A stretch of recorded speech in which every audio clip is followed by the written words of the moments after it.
Good afternoon, everyone. Thank you so much for those of you who have stuck with us through all the panels up to this level of programming. We're hoping that you're caffeinated and also sugared up after some desserts out there. For those of you who didn't come for the plenary panel, my name is Ryan Berg. I direct the Americas program here at CSIS. This panel in this room at this hour is on emerging technologies and agricultural innovation. There's a lot to discuss. Across North America, emerging technologies and agricultural innovation are reshaping how we grow, manage, and sustain our food systems. From precision agriculture powered by GPS and AI-driven analytics to technological innovations and tools, these advancements hold the promise of greater efficiency, sustainability, and productivity. Farmers now have the potential to optimize water use, fertilizer application, and pest control, among other things, ultimately lowering costs and minimizing environmental impact. Yet while the opportunities are significant, so are the challenges. Many of these technologies are still in their early stages, and digital infrastructure gaps, particularly in rural areas, continue to pose major barriers to adoption.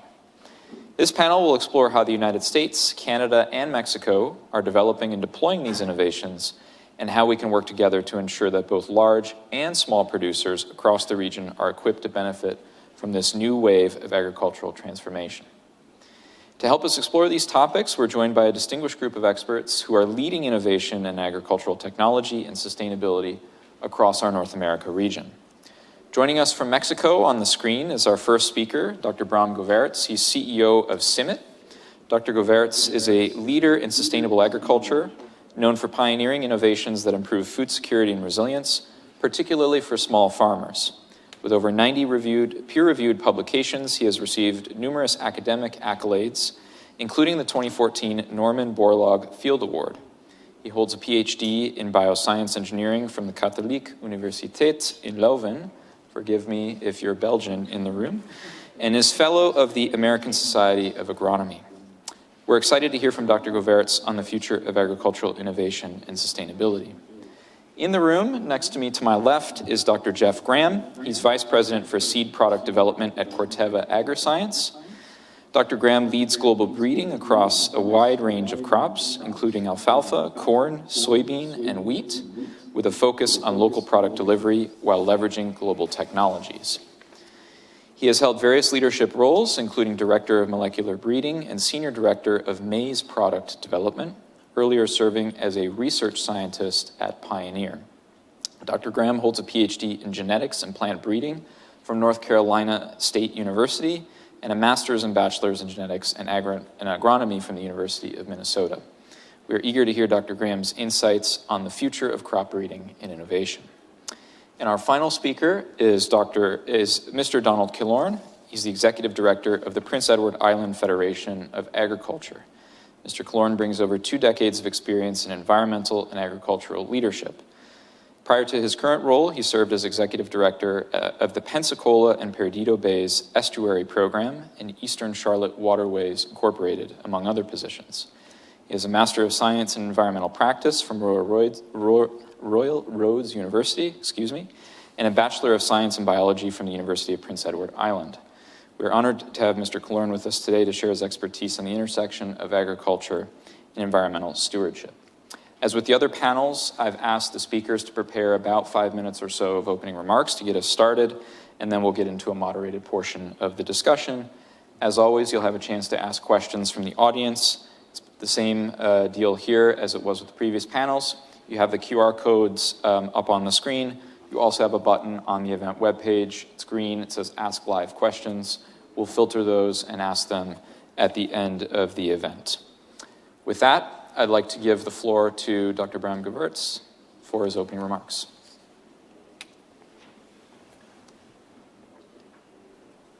Thanks a lot. And first and foremost, I wish to apologize for not being able to be there in person with you. I'm actually in the Science Week in Kenya, where we are discussing new emerging technologies and agricultural innovations for the global South. I, of course, would have loved to have the opportunity to be there with you, and I wish to thank the Center for Strategic and International Studies for inviting me, especially thanks to Ryan. And of course, I'm looking forward to my co-panelists' interventions, Jolf and Donald.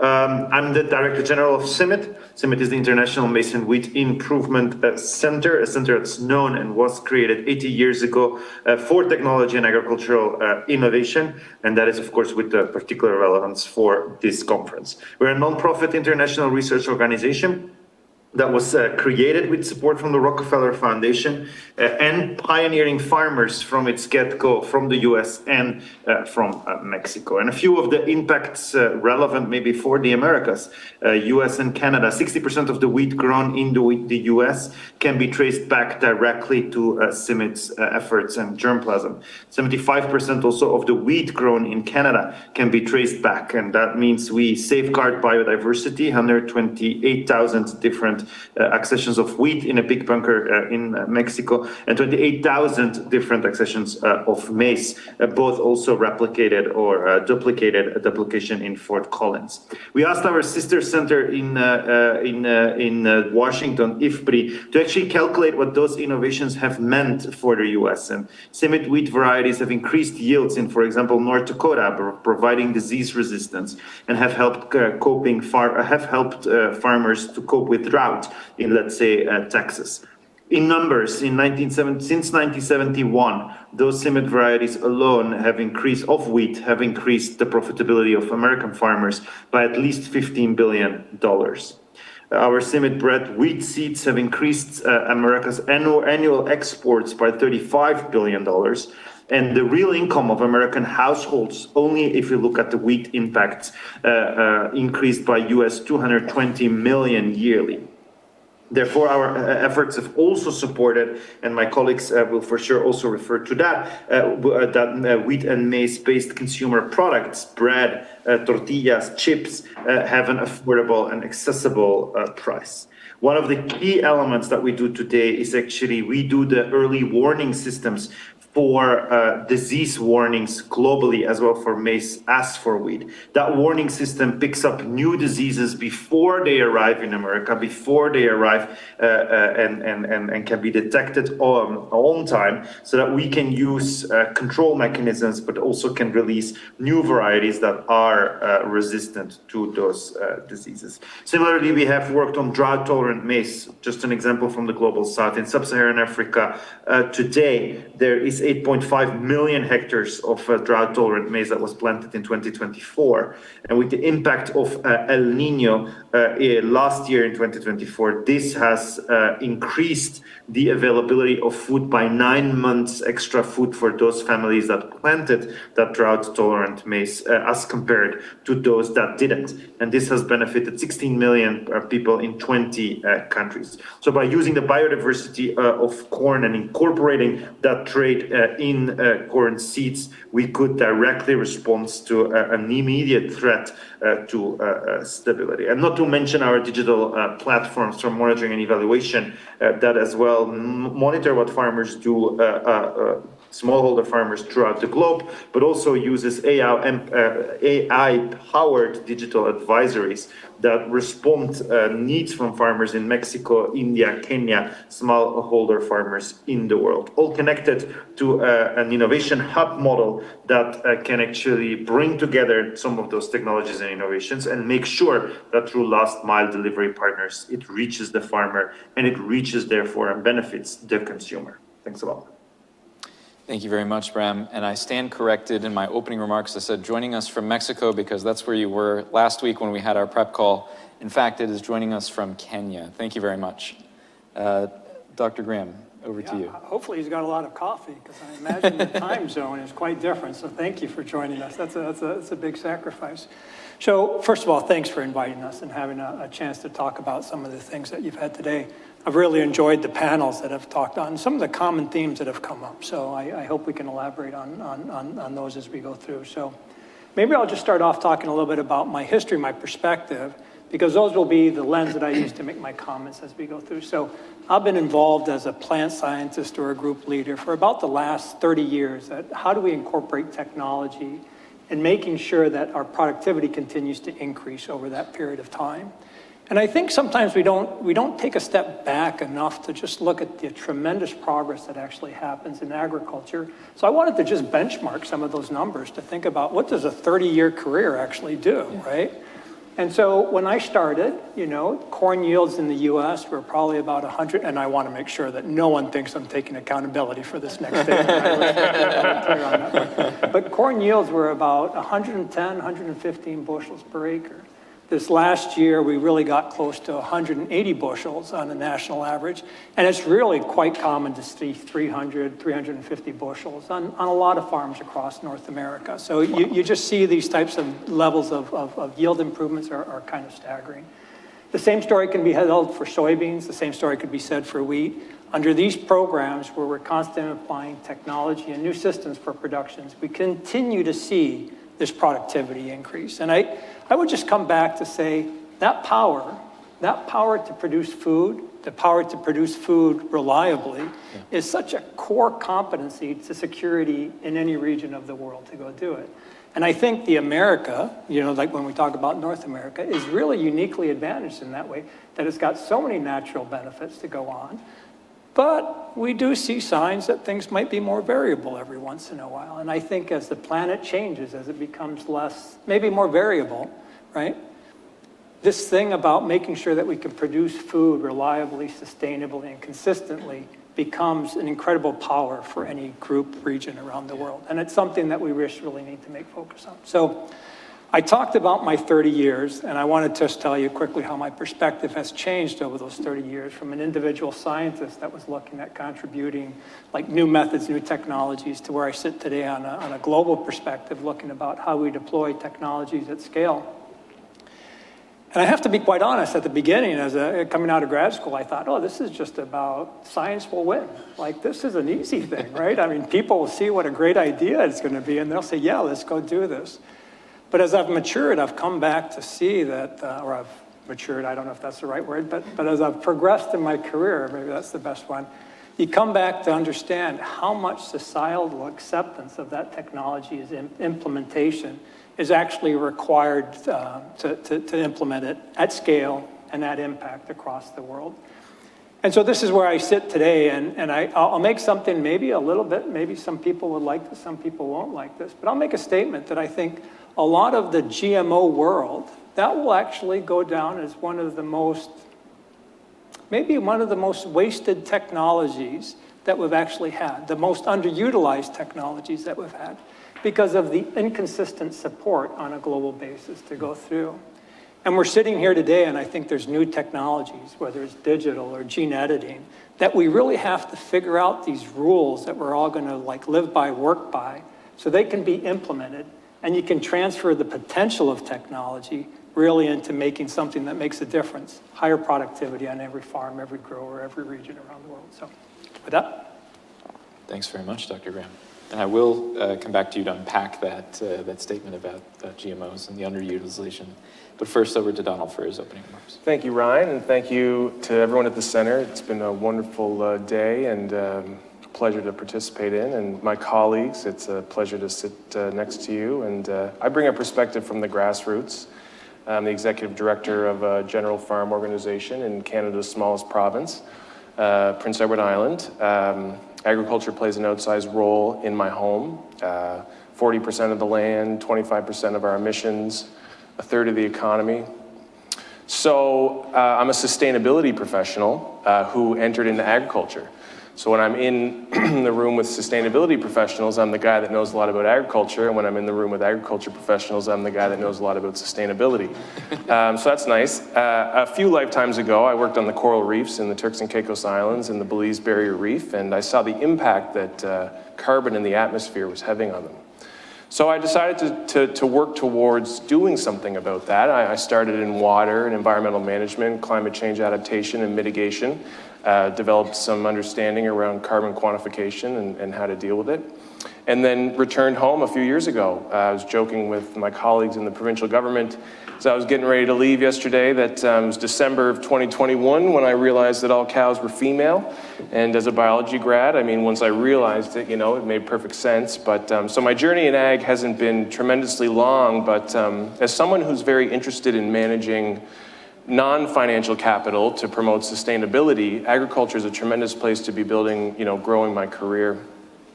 I work directly with farmers to facilitate farmer-owned data solutions that will allow them to participate in carbon markets and other nascent ESG markets, but more importantly, implement effectively precision agriculture methods that will lead directly to improved yields, reduced costs, so that's been exciting.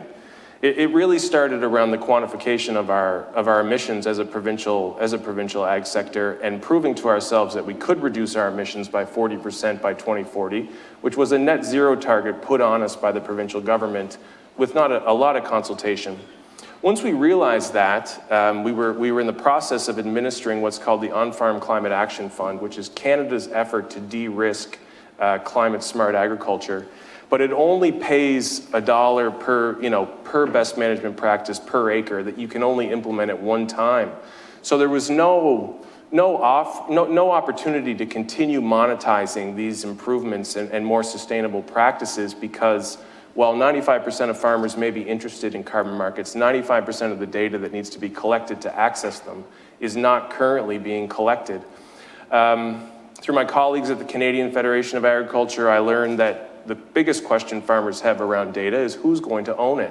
And so that's when I started to look at the governance of our organization, how it's a democratically elected group of farmers, and leveraging that, the Canadian Federation, the American Farm Bureau, CNA, leveraging those existing governance structures to solve that initial question of who is going to own this immense amount of data that we are going to need to participate in either regulated or non-regulated carbon markets.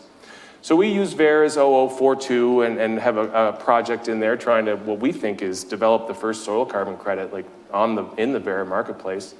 And as we do that, what we've learned is that when we collect all this data we need to satisfy VERA, we've simultaneously collected the data we need to implement precision agriculture to improve yield. And so now we're continuing to work to develop that and hopefully lead us to more sustainable outcomes, hopefully alleviate pressure being put on us by Pepsi and Walmart to manage their Scope 3 emissions, and do it in a way that ensures that this data, which is a tremendous asset to farmers, will be owned by farmers, will be managed by farmers, decisions made, and we'll move forward into the 21st century. And I'm here today because I believe common protocols, common approaches to that can be a key in securing collaboration across the three countries.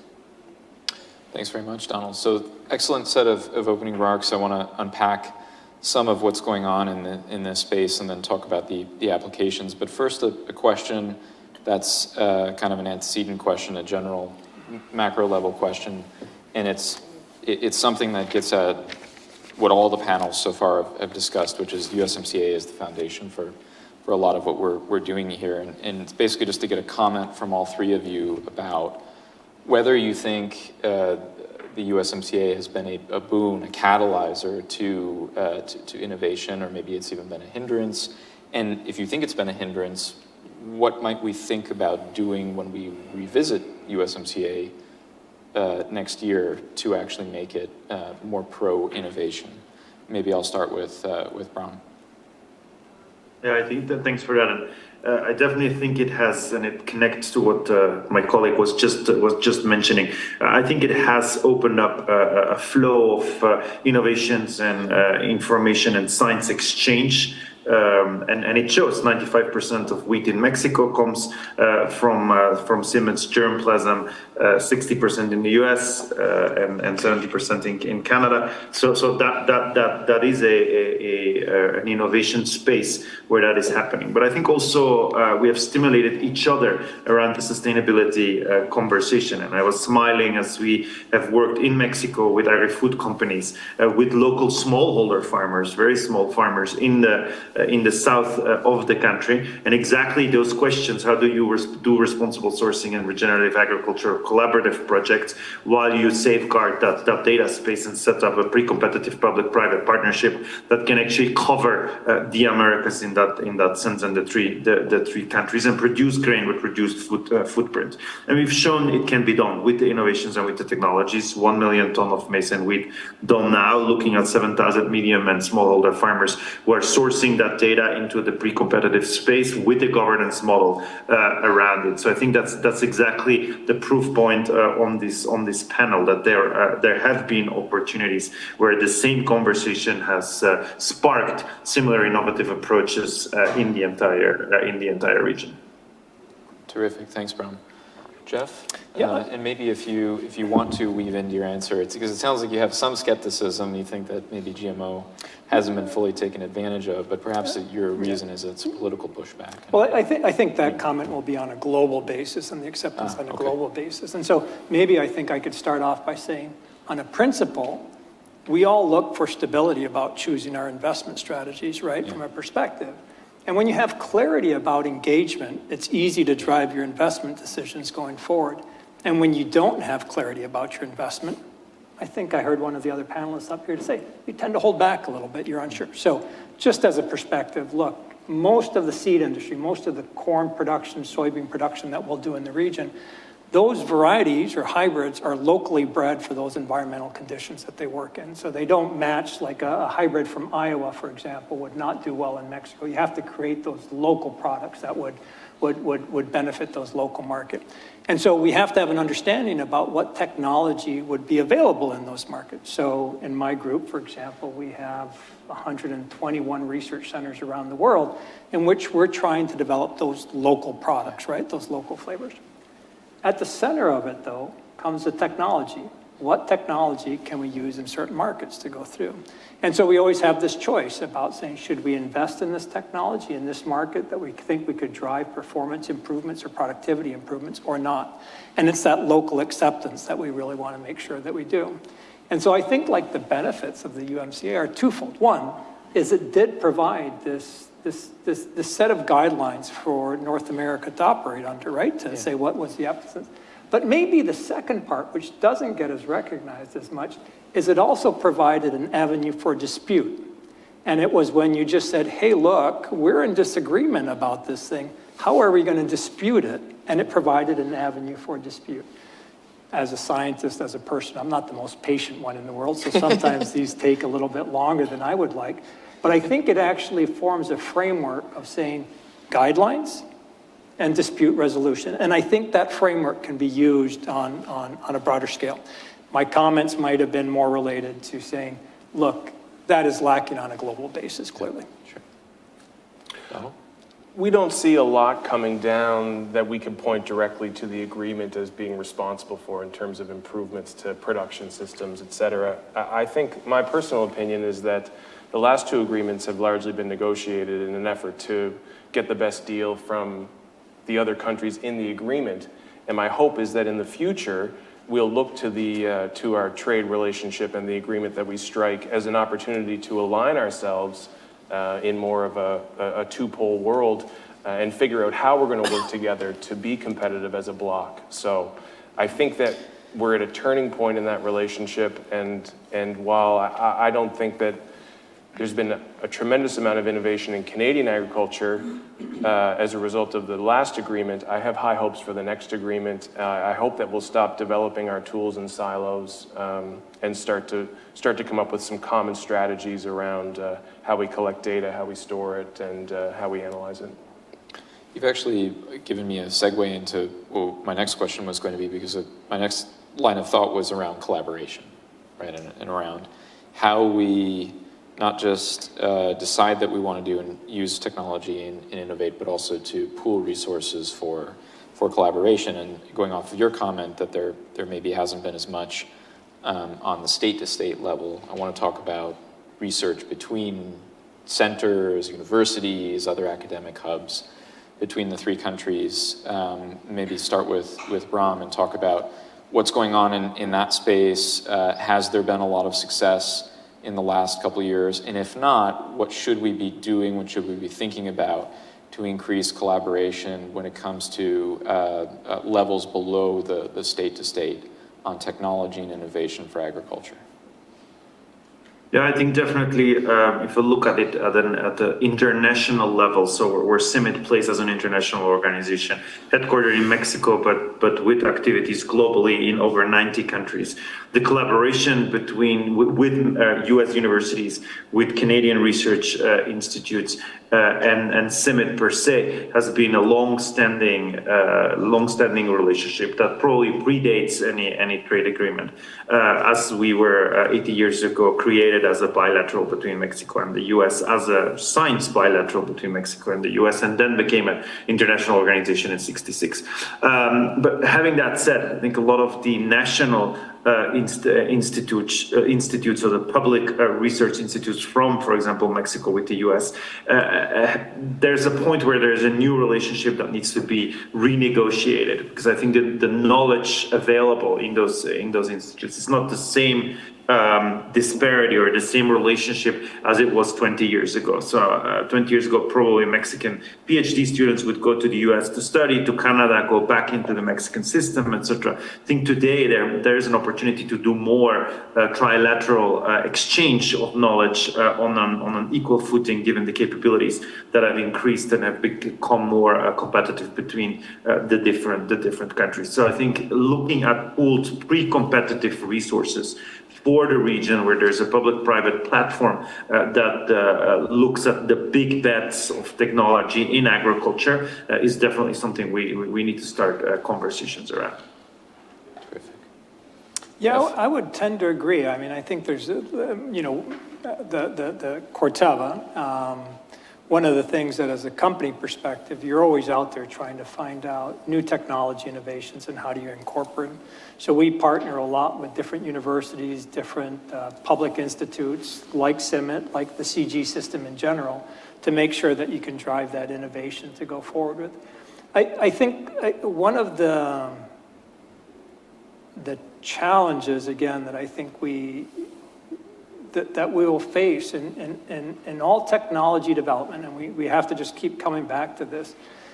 You can do technology at a small scale, right, at discovery level, and you can continue to do discovery. But to actually change it from a discovery to a deployment set is a significant ramp up in resources and time and commitment. And this is where I come back to saying you can't just solve one, you have to do both of them together. The value, actually, of the first one is not only on the technology side, because when we look at like who credible voices, places like CIMMYT, some of the university scientists, some of these public institutions are the most credible voice in the room many, many times to go through, right? And so to do partnerships like that, there's two things for us. One, we develop our science, we develop our technology, we develop our inputs, and we dedicate a certain amount of our money, our relationships to do very much that. But also the value of their comments about the need of how to deploy it, how do you get that to scale, is a very, very important voice, I think, in the public discussion that we have to enable. I mean, we're being outspent on research and development. I think, I'm not sure on Mexico, but Canada and the United States combined in agricultural research and development, we're being outspent by China, 5-4. We started down the road. Our national agricultural organization developed a modeling tool called HOLOS. You guys in America, you had the Green New Deal, you developed a very similar tool. The market doesn't care about the outputs of either. It won't satisfy either, it won't let you sell a carbon credit into the marketplace. For that, you need to go to Cornell and you need to get the DNDC tool and figure out how to get your data into that, and now you're starting to get something with the biogeochemical modeling you need. So both of our governments have invested tremendous resources to build a tool that allows farmers to manage their carbon, but doesn't actually solve the problem or help monetize the shift to more regenerative agriculture. And so how does that happen? How do two governments both invest resources in building the same tool that's not good enough? And so, again, I think that we're entering a phase, although it hasn't seemed as such over the last few weeks or the last 3 months, We're entering a phase where our trade negotiations will be more about how can we work together to be the most effective agricultural bloc on the planet. How can we work together to ensure that we're telling the sustainability story the way that we want to tell it, and that we won't be subject to the non-tariff barriers that are very likely to pop up around sustainability. And so we need mechanisms, we need common investment, we need clear lines of communication between governments and within governments to eliminate duplication of effort, identify common objectives. You know, as a team, the three countries need to ensure that they have a common vision for sustainability and then a plan to execute that, and that will get us to a place where we can grow food, improve yields, reduce costs, and address the climate crisis all within agriculture. So one of the things that we wanted to discuss in this panel was obviously we've discussed a lot about innovation, the state of how advanced certain things are becoming, but there's also the question of adoption, right? And we see sometimes resistance to adoption. We see barriers to the adoption of some of these technologies. I'd like to kind of take up the pulse of each one of you on what you think the overall state of adoption versus innovation is in your industry, and talk about what are some of those barriers to greater adoption. Maybe we start with you, Donald. Sure. And go in reverse yeah, order. I mean, I think Jeff has been talking around it, you know, and into it since we began up here. Like, there's a tremendous amount of innovation that's not being implemented in the space, and there's reasons for that. You know, there's pressures from big time pressure from consumers, whether it's well informed or not. You know, we've heard a lot about the need for communication today in different panels, and that's true of GMOs as well. I mean, talk about a marketing problem, but so there's really strong innovation that are going on implemented. Technology, you know, connectivity is what we're trying to build. Connectivity is critical, but we have to build it in a way that recognizes that we're at kind of maximum ability to bring broadband to rural Canada. We're at the 80-20 point where we've implemented the 80% of the broadband that we can, and the last 20 is going to be a huge lift and really not economically feasible.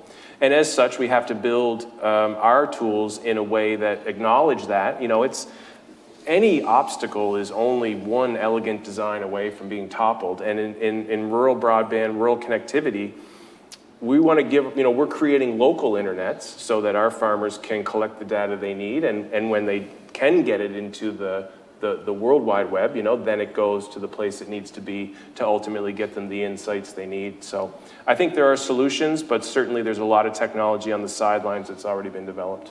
Yeah. I'm going to come back to the issue of connectivity in a bit. Jeff? Yeah, I think on a very similar scale, when I look at the technology we're deploying to try to improve productivity, there's always this part of some of the things that we do at the lab or the bench level are just mind-boggling, incredible to think about the potential of what that technology could do.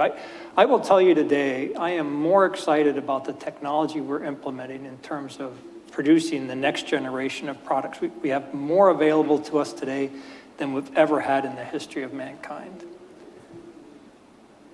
I don't know if it's good or bad that I would then flip that around and say I am more uncertain whether I can use those technologies and how to deploy them. And there's a series of things, right? Some of it's public acceptance, some of it's other government's acceptance, some of it's just, can I deploy it at scale to go through? And those add, every time I have a bit of uncertainty, every time I have a bit of like a pause, it adds additional costs and it adds additional time.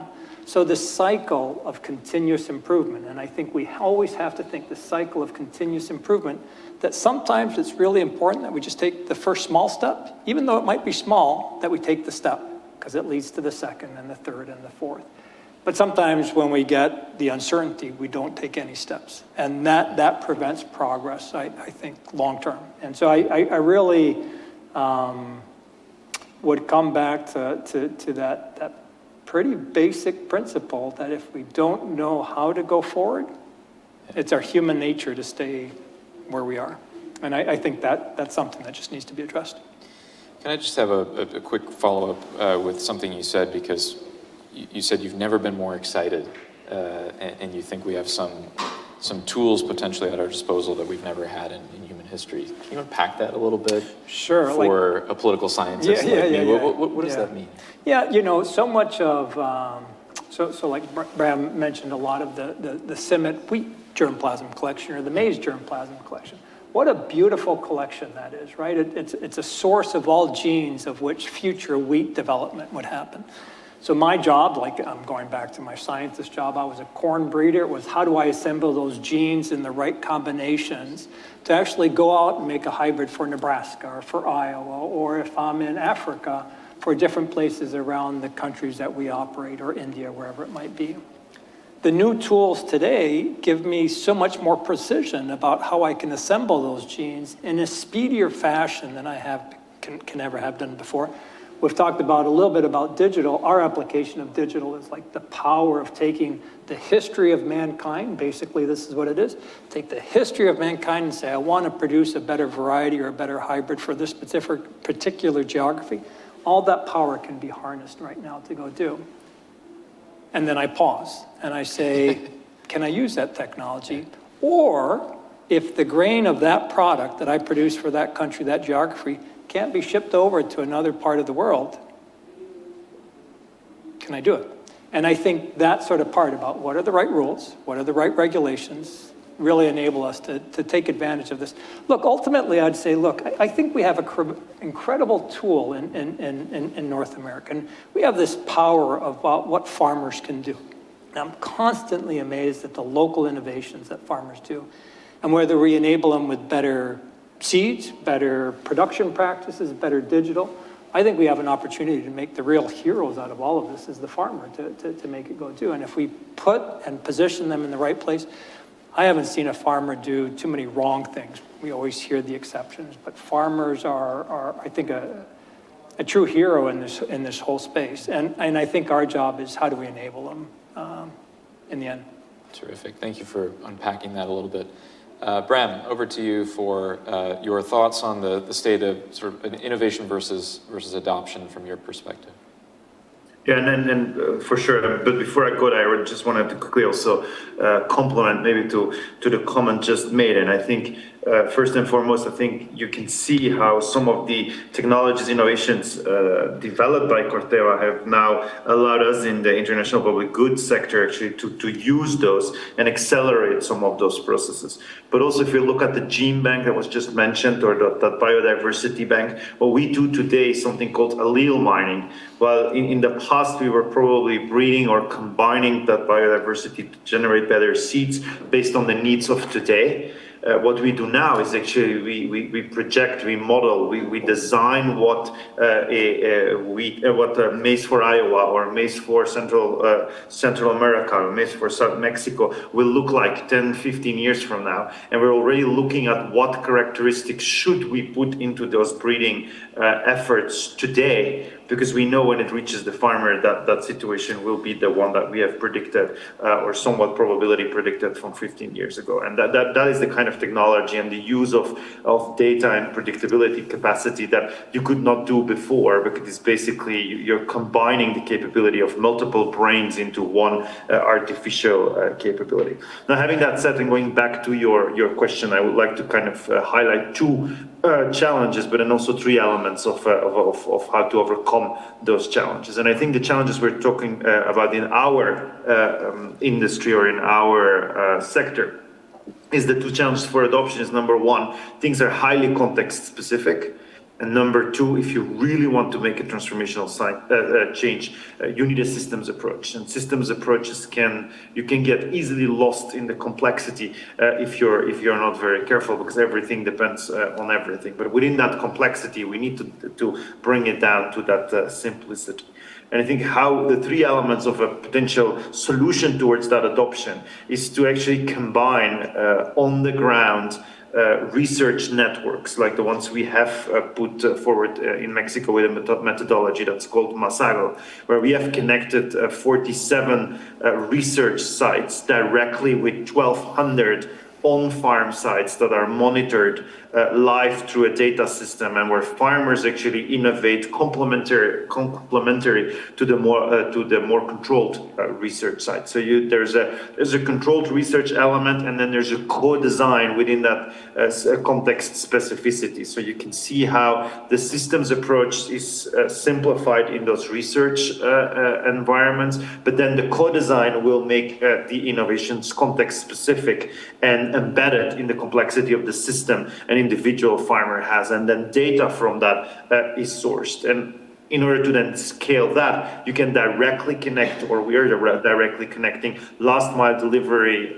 we call it last mile or maybe first mile delivery partners, call it NGO, extension systems, small private sector, seed companies or distributors of seed and inputs that can actually work through those 12,000 innovation sites and connect and generate additional adoption around that. And then last but not least, that data that is sourced can then become the basis if we set up the right governance, which also was mentioned by my colleague before. We make sure that that data is actually equitably used, but by setting up the right data governance around it, that can feed into decision support tools that can be powered with artificial intelligence and many other data visualization and scenario building tools that have been developed, and therefore underpin decision making rather than recommendations. It shows different scenarios for a farmer so that he or she can take the right decisions based on the multiple parameters, but in an individual maximization of the system where they are in. Terrific. And Thank the you. potential of that, I mean, we're just at the beginning of of this large language model, these tools to understand data sets, automatically understand data sets and derive real improvements. We're just at the dawn of that. It's such an exciting time for agriculture, and the world needs us to find ways. And I'm so pleased to hear the consensus between the three of us that it really starts with farmers, in terms of what technologies are going to get implemented, because the world needs us to solve this and turn our soils into a carbon mitigation strategy.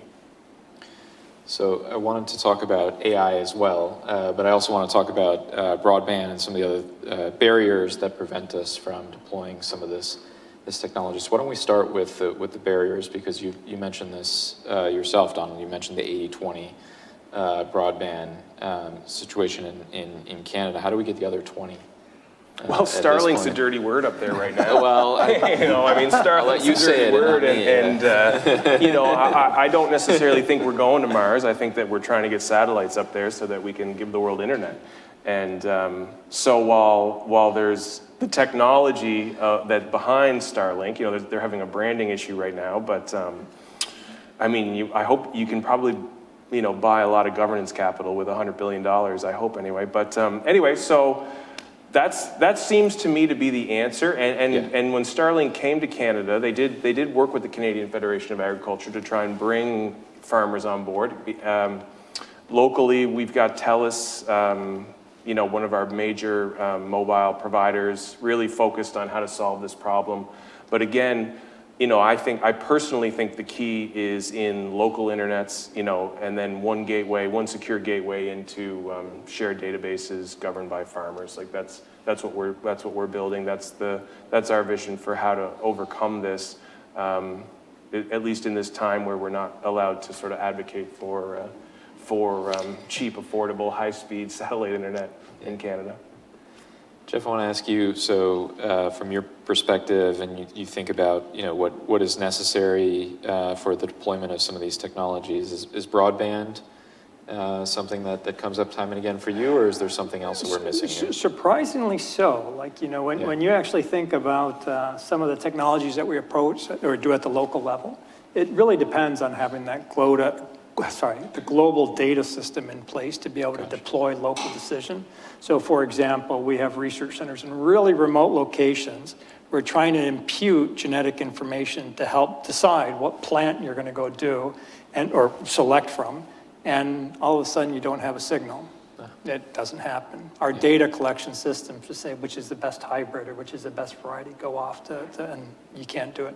So maybe a dirty word, but there are technologies, right? So separate the branding from the technologies, and I think there's some solutions to go place. But I do want to make one more important point. So one observation that I have, and I don't know how we solve this, and you mentioned it a little bit, Donald. One observation is that, you know, our predictive model, so we heavily invest in machine learning, language models, artificial intelligence, whatever you want to, you know, the spectrum of those technologies. We also invest intensively on the quality of the data that we put into our databases. And we find that if you have crappy data, you make crappy results. And I think we should not forget all about that it's not only about the enablement, it's the quality of the data.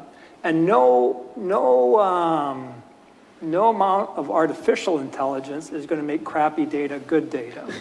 And so we have to figure out ways in which we actually get that part. What you talked about was getting sufficient data to extract the signal in a reliable and systematic way. And this comes back to, like, how do I share data? What do I feel comfortable? What are the rules and regulations about a group of farmers sharing the data to help them make the local decisions to go through? So I think that's another thing, that not only is it an access, it's the quality of data that goes into decision and helping make decisions and recommendations. Sure. Bram? Yeah, just to complement, because I think a lot has been said, but one of the things we are concerned about in those areas that are not having the connectivity in remote areas, not southern Mexico, but also I'm in Kenya now, some parts of Africa, etc., is that you can end up having a double loss, because on the one end you deprive those areas from those decision the support tools, but also not only quality data, but just the fact that there is data in the first place that can be sourced into the system. So you actually get data. We see data deserts in areas where the data density becomes so low that actually the decision support tools get skewed because they get more influenced by something that is not relevant for the place where you are, simply because the data density is not high enough, because it becomes a self-feeding mechanism. So I really think we need to work on that and deploy and make available some of that technology that can overcome it,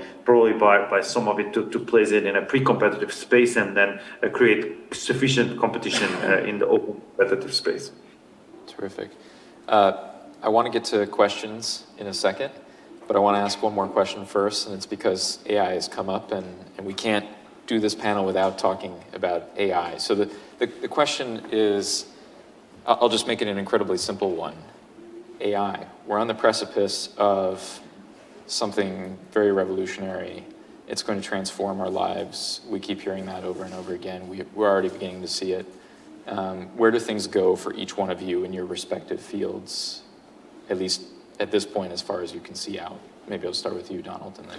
Certainly. I mean, the ability to take agricultural data, mix it with what's happening with the weather.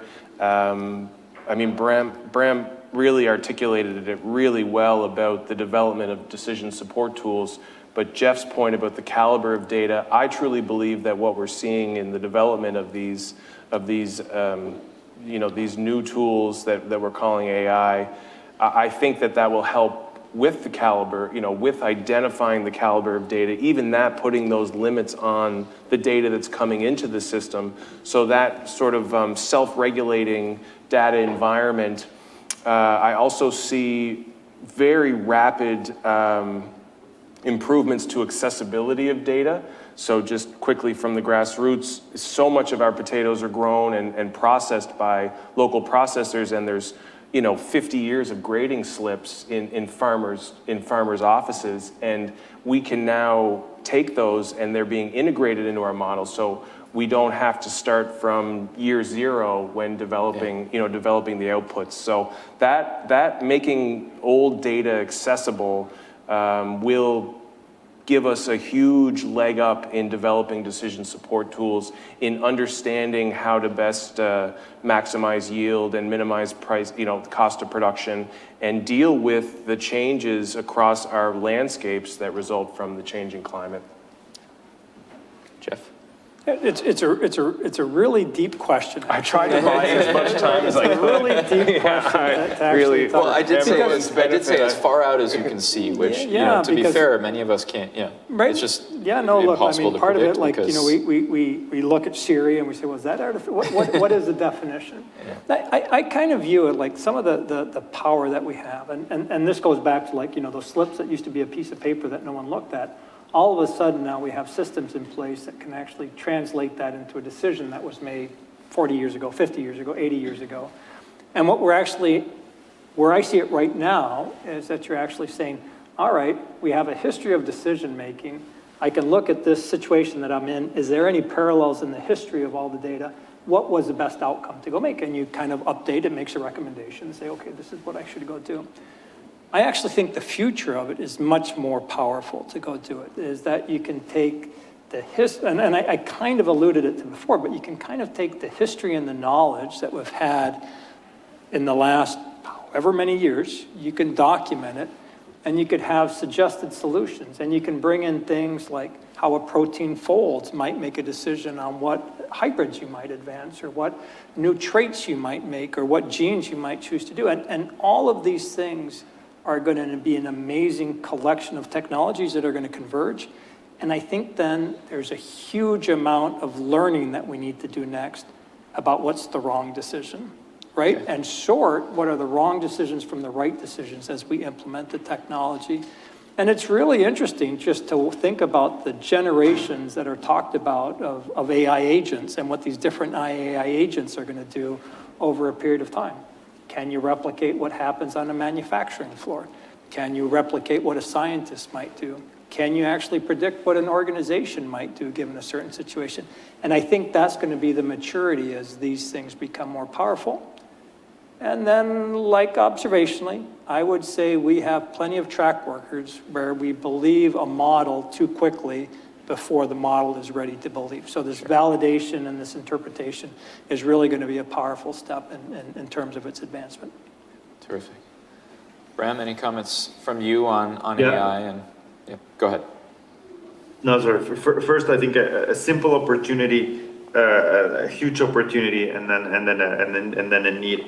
Simple opportunity. I still think we in agriculture can source much more data by simply stacking sensors on things that anyway gonna run through our operations. And what I mean is we use a lot of machinery in our business, or in our sector. So there's still a huge opportunity to stack those with sensors that can measure things that are probably not related to the operation you're doing, but can source information that may become relevant later on.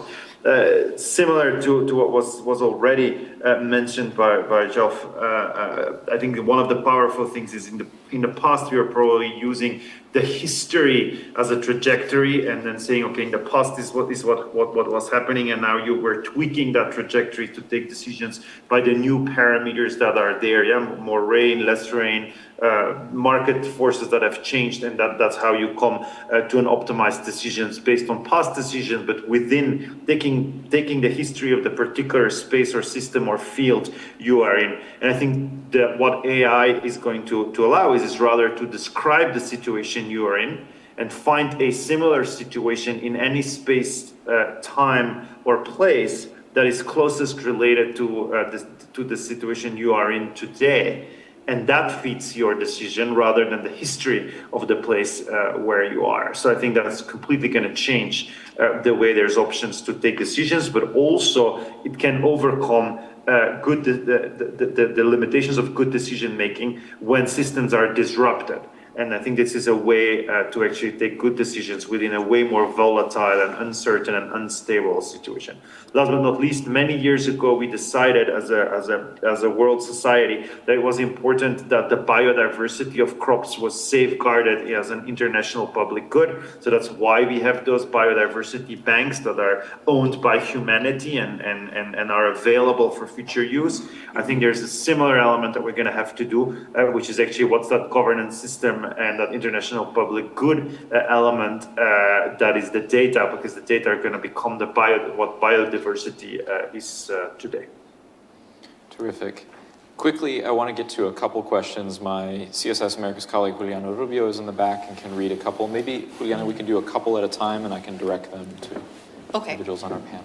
Okay, the first one is, would you paint the picture of what intensive use of agriculture technology in row crop and livestock production will look like in 5 years? And the other one is, can trade agreements like the USMCA serve as a platform to promote greater adoption of technology and drive innovation across North America?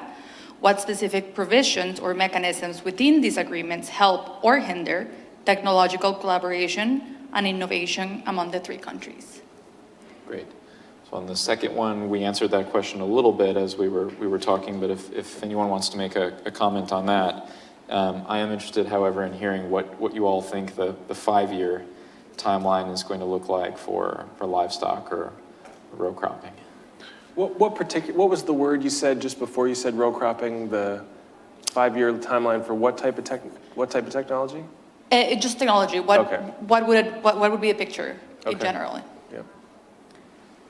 Jeff? I'm going to make one comment about the second question, then we come back. Okay, Really, sure. sorry, Okay, go ahead. apologize Go ahead. Do the for second the question. detour. We did address it mostly in the Yeah. panel, but go ahead and make Yeah, a quick just comment. maybe a parallel that I think is important for all of us to think about. Like, I'm just going to bring up the subject of gene editing and how in this region, we have 3 different opinions about how gene editing should be regulated and managed. And there's so much, like, I think Canada's model on gene editing is a fantastic model for discussion to go through. Well, right? the So- second question is so paramount to the answer to the first question. Yeah, that's why that's so important to answer the second question. Right. And so, like, just saying, well, how are we going to implement that technology for solutions if we don't have agreement within the region in which the solution should be implemented at? And the trade agreement's only one place that we can find that, but it is a place that we can find that. That's right. Yeah. And so by having, the rules and then the dispute part Yep. is, right, that part is such an important part. And I think it's a framework to continue to build on. Is it perfect? No. But it's a framework to go build it. And so I think it's like those types of things that we need resolution. So I'll just, that pause. I made a comment earlier about how I love the technology and where we are today. And the potentials. And so let me just, it might be a little bit longer than 5 years out there, but in the history of corn production in the US, I'll just say the US because those are the numbers, back in the 1920s, corn yields would have been about 25 bushels per acre. This last year, I already mentioned it, they're up to 180. And the USDA is forecasting by 2035, will be above 200 bushel average acre across the US. Whether we get there or not, that's my job. Right, or part of my job to go push it. So blame me in 15 years if we're not there. I think about the potential of the technology, and during that time, we've actually increased the number of plants per acre from somewhere around 12,000 plants per acre to 30,000 plants. And so every plant today that's planted is more tolerant to stress crowding and is better at utilization of nitrogen, fertilizer, water by any standard to go through. I think we need to accelerate that. And if I was actually going to go change that, I would say, what would it take for us to imagine how I might drill corn? So think about wheat, right? So the populations we plant wheat at, or think about sorghum and what we plant sorghum at. How would I actually change corn so that I could drill it? And my populations, instead of being at 30,000 in where we're at today, could go to 50 or 60,000 so that I could drive higher yields of import. I think the tools and technologies that we have, that is an achievable result. I think it's, technology-wise, I could do it. I am not sure I have permission to use all the technologies to go do it today. So I think, going back to the question, it's a bit of a stretch, but we will continue to see our increases in productivity. My biggest fear is that the climate will be more variable than it has been in the past. And that variability will drive instability into our production system. And that's why I feel new tools and technologies and systems are actually important for us to deliver on that part. I went all around, and apologies. I think that's a perfect place to end. It's 4:01. I wish we never had to stop. I want to very thank enjoyable. all 3 of our panelists, Dr. Bram Govaerts, Dr. Jeff Graham, and Donald Killorn. Thank you so much for being here. This has been an incredibly rich and wide-ranging discussion. It is 4 p.m., which means that we've come to the end of our day's programming, but we're not finished yet. We do have a cocktail reception back in the atrium, so please do stick with us. You've made it to the very end. There's no reason to go home now. there's reason all the more to stay with us and to continue the discussions. So thank you very much. We'll see you in the atrium in a couple minutes.